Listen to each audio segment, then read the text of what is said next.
பாடல்கள் பாடவும், அநேக விதமான குதிக்கவும், பயங்கரமான சத்தம் இப்படிதான் உருவாகி. ஏன்னா அவங்களுடைய வாழ்க்கையினுடைய நிலைகளை நாம் பார்க்க ஆரம்பிக்கிறது கடைசி காலத்துக்கு எந்த விதமான ஆயத்தம் அவங்களுடைய வாழ்க்கையில்.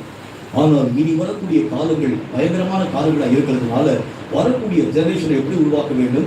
அவர்கள் முழுக்க முழுக்க ஆத்தும பாரத்திலே நிறைந்தவர்களாய் அவர்கள் உருவாக்க வேண்டும்.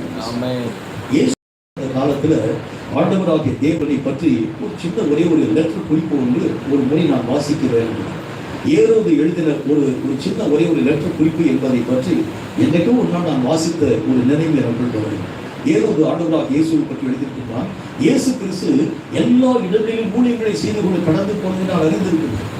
எல்லா இடங்களிலும் அற்புதங்களை செய்தால் அவைகள் நான் அறிந்திருக்கின்றேன்.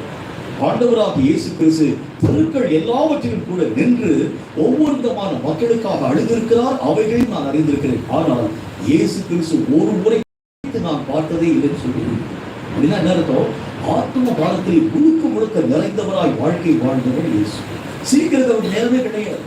எந்த விதமான காரியத்தையும் வேடிக்கையாக அணுகுவதற்கு அவருக்கு டைமே கிடையாது. அவருடைய வாஞ்சை, அவருடைய எண்ணம், அவருடைய விருப்பம் எல்லாம் எருசலேமை பார்க்கும் பொழுது அழுகின்றது.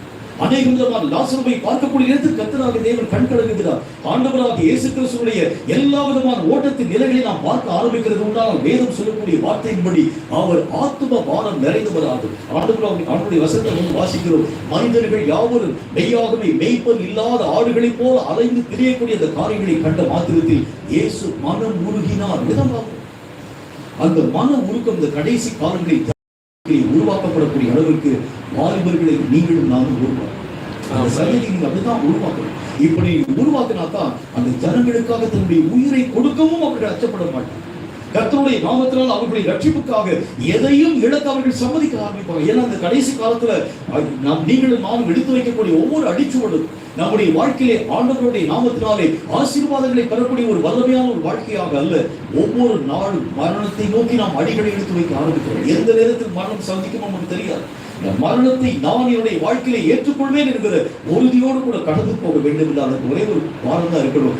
ஆத்தும பாரம் நம்முடைய வாழ்க்கையை அதிகமாய் காணப்பட வேண்டும். இந்த ஆத்தும பாரத்தினால்தான் இயேசு கிறிஸ்து சிலுவையின் பாரத்தை சர்வசாதாரணமாக ஏற்றுக்கொள்ள ஆரம்பித்தார். சிலுவை மரணம் நீங்கள் நானும் நினைக்கிற மாதிரி சாதாரண மரணம் அல்ல. சாதாரணமா எல்லா விதமான மக்களும் மரணிக்கக்கூடிய அளவிற்கு ஆண்டவராகிய தேவனுடைய மரணம் காணப்படுது. அவர் அந்த கிழடையக்கூடியவராக அத்தனை பாடுகளை, அத்தனை துக்கங்களை, அத்தனை வேதனைகளை இயேசு கிறிஸ்து சுமக்கிறதுக்கு என்ன காரணம் தெரியுமா? மக்களின் மேல் கொண்ட அந்த ஆத்ம பாரத்தினால் ஆண்டவராகிய தேவன் அவர்கள் எல்லாவற்றையும் ஏற்றுக்கொள்ள ஆரம்பித்தார். அவர் கடைசி கால இவர்களுக்கு எதை நீங்கள் போதிக்க வேண்டும் என்றால் ஆத்ம பாரங்களை போதியுங்கள். ஜனங்களுக்காக உன்னுடைய உயிரையும் நீ விடுவதற்கு நீ மெய்யாகவே ஆயத்தப்பட வேண்டும். அவர்களுக்காக உன்னுடைய எல்லா காரியங்களையும் ஒப்புக் கொடுக்கிறதுக்கு நீ ஆயத்தப்பட வேண்டும். ஆண்டவராகிய தேவனுடைய நாமத்தில் அப்போஸ்தலனாகிய பரிசுத்த பவுல் சொல்கிறார், உங்கள் ஊழியத்தின் மேல் நான் வார்க்கப்பட்டு போனால் எனக்கு நலமாயிருக்குன்னு சொல்ல. என்ன அர்த்தம்? என்னுடைய ஜீவனே உங்களுடைய அந்த ஊழியத்தின் நிமித்தமாக இழக்க கொடுக்க ஆரம்பித்தாலும் நான் அவைகளை சந்தோஷமா ஏற்றுக்கொள்கிறேன்னு சொன்னாங்க. இப்படிதான் அந்த கடைசி கால வாலிப ஜெனரேஷன் நீங்கள் உருவாக்கும். வாலிபர்களை ஆட்டம் பாட்டம் கொண்டாடலாம் நீங்கள் உருவாக்க முடியாது. வரக்கூடிய வாலிபர்களுக்கு நீங்கள் ஆத்ம வார்த்தை சொல்லிக் கொடுங்க.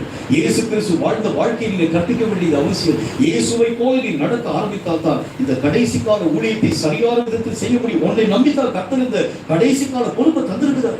இந்த ஊழியத்திற்கு ஆண்டவராக தேவன் ஒன்னைத்தான் உருவாக்கி வச்சிருக்கிறார். ஆகவே இந்த ஊழியத்திற்கு உத்தரவாதம் பண்ண வேண்டிய நீயும் நானும் ஆத்ம பாரத்தில் நிறைந்தவராய் உடைய நிலைகளை பாதுகாக்க வேண்டியது அவசியம். இப்படிப்பட்ட ஒரு காரியம் மட்டுமே நம்முடைய வாழ்க்கையிலே காணப்பட வேண்டும் என்கிறதை நீங்களும் நானும் அவர்களுக்கு கற்பிக்க வேண்டியது அவசியம். இந்த ஒரே ஒரு விஷயத்தை நான் சொல்லி முடிச்சுக்கிறேன்.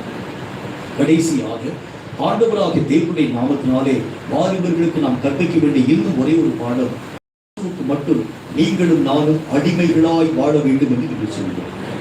மற்ற எந்த காரியத்துக்கு நீங்க அடிமைப்படக்கூடாது. இப்ப இந்த உலகத்துல வாலிபர்களை கெடுக்கக்கூடிய அளவுக்கு நிறைய அடிமைப்படுத்தக்கூடிய நிறைய காரியத்தை பார்க்கிறோம். இன்டர்நெட்டை பார்க்கக்கூடிய வாலிபர்கள் அதை விட்டு வெளியே வரமாட்டேங்கிறாங்க. மொபைல் போனை பார்க்கக்கூடிய வாலிபர்கள் அதை விட்டு வெளியே வரமாட்டேங்கிறாங்க. நிறைய பாவங்களை பார்க்கக்கூடிய வாலிபர்கள் அதை விட்டு வெளியே வரமாட்டேங்கிறாங்க. ஆண்டவராகிய தேவனுடைய நாமத்தினாலே நீங்களும் நானும் நம்முடைய சபையிலே வரக்கூடிய வாலிபர்களுக்கு எதை நீங்கள் கற்பிக்க வேண்டும் என்றால் இயேசு ஒருவருக்கே நீ அடிமையால் வாழ பழகுன்னு சொல்லுது. அவருடைய முகத்தை மட்டும் நீ ஏற்றுக்கொள்ள வேண்டும். அவருக்கு தான் நீ எல்லா விதமான சேவைகளையும் செய்ய வேண்டுமே தவிர இந்த உலகத்திற்கும் உலகத்தின் வழிபாடுகளுக்கும் ஏற்ற ஒரு வாழ்க்கை வாழாத அளவிற்கு உன் நிலைகளை நீ பாதுகாத்துக் கொள்ள வேண்டியது அவசியம் என்பதை பற்றி நீங்கள் கற்பிக்க ஆரம்பிக்கிறது. கால ஊழியத்திற்கு என்று ஆயத்தப்படக்கூடிய அந்த வாலிபர்கள் உங்கள் சபையிலே